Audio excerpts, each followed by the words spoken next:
മേപ്പാടി പഞ്ചായത്തിലെ തൃക്കൈപ്പറ്റയ്ക്കടുത്ത് വെള്ളിത്തോട് 11 ഏക്കർ ഭൂമിയാണ് പദ്ധതിക്കായി വിലയ്ക്ക് വാങ്ങിയിരിക്കുന്നത്.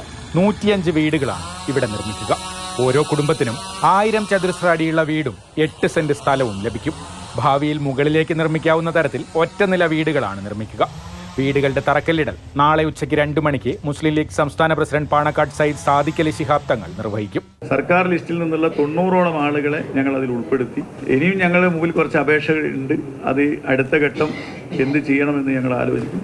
ദുരിതാശ്വാസ രംഗത്ത് മുസ്ലിം ലീഗും യൂത്ത് ലീഗും വൈറ്റ് ഗാർഡും ശ്രദ്ധേയമായ പ്രവർത്തനങ്ങളാണ് നടത്തിയതെന്ന് നേതാക്കൾ പറഞ്ഞു. രക്ഷാപ്രവർത്തകരടക്കം 9000 പേർക്ക് വൈറ്റ് ഗാർഡ് ഭക്ഷണം വിതരണം ചെയ്തു. 1.5 കോടി രൂപയുടെ ഭക്ഷ്യവസ്തുക്കളും വസ്ത്രങ്ങളും ഫർണിച്ചറും വിതരണം ചെയ്തു. 691 കുടുംബങ്ങൾക്ക് 15000 രൂപ വീതവും 56 വ്യാപാരികൾക്ക് 50000 രൂപ വീതവും അടിയന്തര ധനസഹായം നൽകി. 4 ടാക്സി ഡ്രൈവർമാർക്ക് ജീപ്പും 3 പേർക്ക് ഓട്ടോറിക്ഷയും വാങ്ങിക്കൊടുത്തു. KMCC മുൻകൈയെടുത്ത ദുരന്തബാധിതർക്ക് വിദേശത്ത് തൊഴിൽ നൽകാനുള്ള പദ്ധതിയും നടപ്പാക്കി. മാതൃഭൂമി ന്യൂസ്, വയനാട്.